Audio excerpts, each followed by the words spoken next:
Shabbat Shalom. Shabbat Shalom.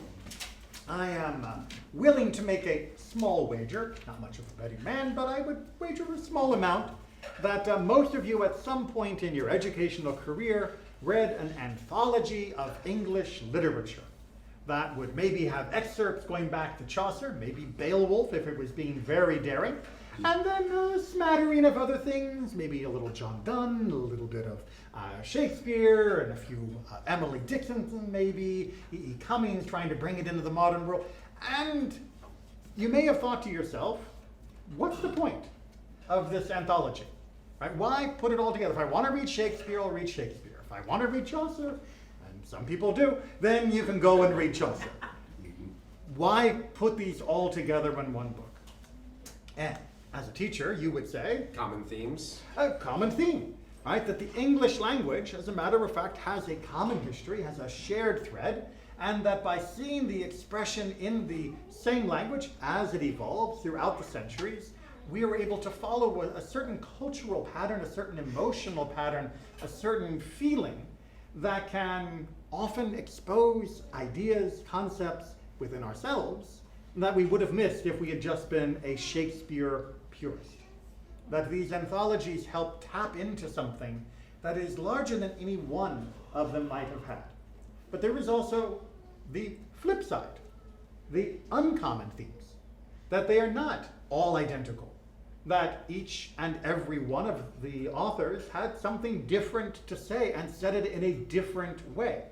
But you can't exactly say E.E. Cummings was doing the same thing in his poetry that Shakespeare was doing in his sonnet. They each were unique. And if you didn't like one, you might like the other. If you didn't find a connection to one of the older texts, you might find something worthwhile in the modern. And by picking from this smorgasbord, you find more opportunities, more entry points into a connection with the material. The same thing happens for our Siddur. Our Siddur didn't used to be a Siddur. That is to say, if you were to go back to Moses and our ancestors standing at the foot of Mount Sinai, nobody had a prayer book. They didn't have books at all except for the Torah, because books were not commonly made. But even once they began to have a little bit more common of scrolls and parchments and pottery shards and such, no one had a prayer book. When you wanted to pray, you would come together and say what you thought. That's where all of those beautiful Psalms of David came from. That was what he was feeling at that moment and what he wanted to share with others. And other people would say, you know what, David said it really well. That is how I feel. I'm going to say that too when I want to pray. And over time, about 900 years, that was about how we prayed.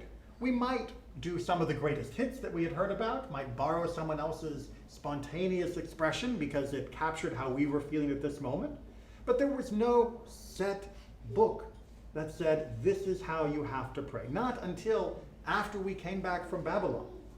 Not until that later day leading towards the Maccabee period in Jewish history did we finally begin to organize the prayers. Lay out that there would be the Shema and the blessings that went around it. Lay out that there would be the 18, later 19 blessings that go into the Amidah, and then over the centuries continue to add and embellish. But we have to ask, so why did we finally set these things down in writing? Why did we finally make an order, which is what the word Siddur literally means?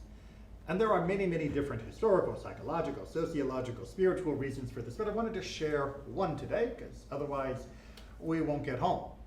And that is the idea of Rabbeinu Bachya, one of the great medieval scholars, offered two explanations for why we set it down. One, so that people who were not very learned wouldn't feel embarrassed. That when it came time to pray, they wouldn't think, I don't know what to say. I lack the words, I lack the knowledge, I lack the teaching to know what to say, therefore I can't pray. Instead, here is a book that even the scholars are using. And when you use this, you can know that you are not just in good company, but that you are drawing from the finest reflections of our people that have been gathered over the last almost thousands of years. last thousand years of how we express ourselves in conversation with God. So if you're not sure where to start, this is here for you. You can still and should add your own feeling, add your own words, add your own expression. But by using this set, you can be sure that you have not gone wrong, that you are not going to look a fool in front of the community when you are praying, and that you will not feel a fool when you approach God. And number two, said Rabbeinu Bachya, it actually kept people from being stupid. And this is very important, because when we come to pray, the time is ripe for all sorts of mistakes.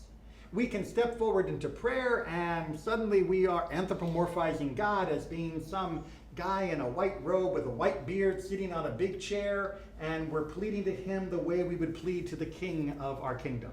And as soon as we transform God into that kind of literal image, then we have degraded God in our own mind, and our prayers are going to be stunted. They are going to be twisted. Even if we have a better conception of God, we might still just be rather selfish in our prayers. We might never escape our own narrow interests of, God, please make it rain because I have crops that need to grow, and I need that field watered this much and that field watered this much, and by the way, could you make my neighbor's field not get water because I haven't liked him for a long time? There's a tendency, when left to our own devices, to also be a little petty. Maybe to be even vindictive, but certainly to not easily escape the gravity of our own immediate concerns into things that should be our concern, that are a little bit broader than the horizon that we might have set ourselves. And especially in times of need, when our horizon has a tendency to contract because we are bent by the burden of the time, we need a prayer book to help lift us up to see a broader vista and express ourselves in a broader way. But there is also a possible error that the prayer book helps us remedy, and one which I think is more common in the modern world than the classical. And that is, it tells us you should pray.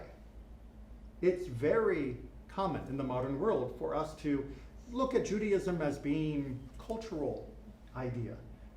Just, like going to a piano recital, where part of the Jewish culture is being played out in front of us and we feel connected to it and connected to our heritage, our people, and that is a wonderful and fine feeling. But we also should pray and open up those gates within ourselves and allow that expression of hope, of need, of vulnerability to be part of what comes past our lips. Many of us lack a language of that. Just like somebody in the ancient world who might have lacked the scholarship of antiquity, we lack the scholarship of our own spirit. We lack the vocabulary because it has been stunted over the last 150 years by modernity, that prayer is somehow antiquated, outdated, or something only strange people do. So by using these words, we free ourselves from that inhibition. We allow ourselves to open up in prayer, to feel that vulnerability, that need, and the expression of awe and grandeur that is at the heart of all of our services. So the Siddur is not meant to be a straitjacket. It is not meant to be a task, a list that has to be ticked off line by line. But neither is it meant to be ignored. Neither is it meant to be left on the shelf or as something that other people will do and I will watch them. That's not what we mean when we say we are observant.